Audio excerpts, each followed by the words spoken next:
అందరికీ నమస్కారం. జ్ఞానసేతు ఆధ్యాత్మిక ఛానల్‌కు స్వాగతం.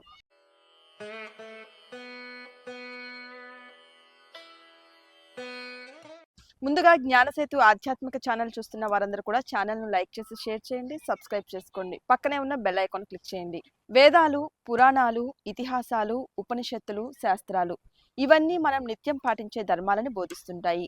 నిత్య జీవితంలో ధర్మాధర్మాలకు సంబంధించి మనకు అనేక సందేహాలు కలుగుతుంటాయి. వాటన్నిటికీ జ్ఞానసేతు ఆధ్యాత్మిక ఛానల్ ద్వారా సమాధానాలు తెలుసుకుందాం.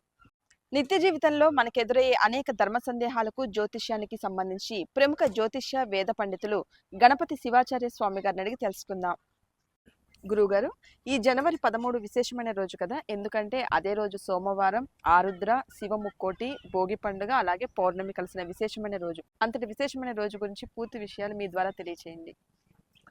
మనకి జనవరి 10వ తారీఖు వైకుంఠ ఏకాదశి ఉత్తర ద్వార దర్శనం. జనవరి 11వ తారీఖు శని త్రయోదశి, శనేశ్వరుని యొక్క పూజ, ఈశ్వరుడికి అభిషేకం. మళ్ళీ అది గడిచినటువంటి 2-3 రోజుల లోపలే, అంటే 10వ తారీఖు అది 10వ తారీఖు వైకుంఠ ద్వార దర్శనం, 11వ తారీఖు శని త్రయోదశి పూర్తి చేసుకుని మధ్యలో 12వ తారీఖు మాత్రమే ఖాళీ. మళ్ళీ 13వ తారీఖు సోమవారం, పౌర్ణమి, భోగి పండగ, శివముక్కోటి, ఆరుద్ర నక్షత్రం 5 కలిసి వచ్చినాయి. అంటే ఈశ్వరుడికి సేవ చేసుకోవడానికి మరొక రోజు. అయితే 2024వ సంవత్సరంలో డిసెంబర్ 16వ తారీఖు సోమవారం, అదే రోజు ధనుర్మాసం ప్రారంభం, అదే రోజు ఆరుద్ర నక్షత్రం కూడా ప్రార్థించింది. అయితే ఆ రోజు కూడా మనం అన్నాభిషేకం అనేటువంటిది ఈశ్వరుడికి మనం నిర్వహించుకోవడం జరిగింది. అయితే ధనుర్మాసంలో వచ్చేటటువంటి ఆరుద్ర నక్షత్రాన్ని మన ఆరుద్రోత్సవంగా జరుపుకుంటూ ఉంటాం. సరే, మొన్న మార్గశిర మాసంలో వచ్చినటువంటి 16వ తారీఖు, డిసెంబర్ 16వ తారీఖు కూడా ఆ రోజే మనకి ఈ యొక్క ధనుర్మాసం ప్రారంభం కాబట్టి ఆ రోజు శివముక్కోటిగా మనం జరుపుకున్నాం. ఇప్పుడు వచ్చేటువంటి పుష్యమాసంలో డిసెంబర్ కాదు, జనవరి 13వ తారీఖు భోగి పండుగ నాడే, ఈ యొక్క సోమవారం నాడే మనం శివముక్కోటిగా మనం జరుపుకోవాలి. ఆ రోజు తెల్లవారుజామున 3 గంటలకి అన్నాభిషేకం చేయడం చాలా విశేషం. మన అదృష్టం ఏమిటంటే ఈ రోజున యొక్క కలి ప్రభావం చేత మనం ఎన్నడూ ఎరుగినటువంటి పాపాన్ని మనం చేసుకుంటూ ఉన్నాం, మూటగట్టుకుంటూ ఉన్నాం. ఎన్నో చెడు వార్తల్ని, దుర్వార్తల్ని, జరగకూడనివన్నో కూడా మనం వింటూ ఉన్నాం. అయితే ఏ ప్రకారంగా అయితే ఈ యొక్క కలి ప్రభావం వల్ల పాపం ఏ రకంగా పెరుగుతూ ఉందో, మనం పుణ్యం చేసుకోవడానికి కూడా రోజులు అలానే పెరుగుతూ ఉన్నాయి. అందులో మనకి ఉదాహరణ ఏమిటంటే, సహజంగా ధనుర్మాసంలో వచ్చేటువంటి ఆరుద్ర నక్షత్రాన్ని, అది కూడా పుష్యమాసంలో వచ్చేటువంటి ఆరుద్ర నక్షత్రాన్ని మన ఆరుద్రోత్సవంగా మన వైపు జరుపుకుంటూ ఉన్నాం.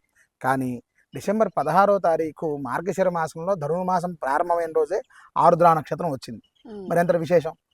ఇప్పుడు మనం అన్ని అభిషేకాల్లోకెల్లా ధనుర్మాసంలో వచ్చేటటువంటి, అంటే మార్గశిర మాసంలో అవ్వచ్చు, పుష్యమాసంలో అవ్వచ్చు, ఈ యొక్క ధనుర్మాసం ప్రారంభమైన తర్వాత వచ్చేటువంటి ఆరుద్ర నక్షత్రం ఆరుద్రోత్సవంగా జరుపుకుంటున్నాం.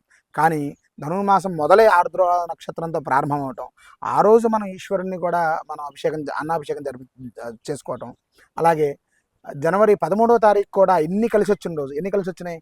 భోగి పండుగ కలిసి వచ్చింది, పౌర్ణమి, సోమవారం, ఆరుద్ర నక్షత్రం, శివముక్కోటి, ఇవన్నీ 5 కూడా మనకి ఒకే రోజు. ఎంతటి విశేషాన్ని మనకి ప్రాప్తిస్తుంది.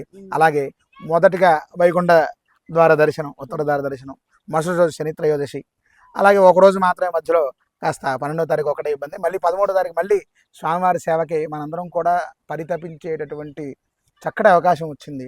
కాబట్టి ఈ పాపాలన్నింటినీ కూడా మనం వినటం కూడా దోషమే. ఎందుకంటే ఆ పాపం మనం వింటున్నాం, మన ఇంటి దగ్గరలోనో అక్కడ ఎక్కడో జరిగింది.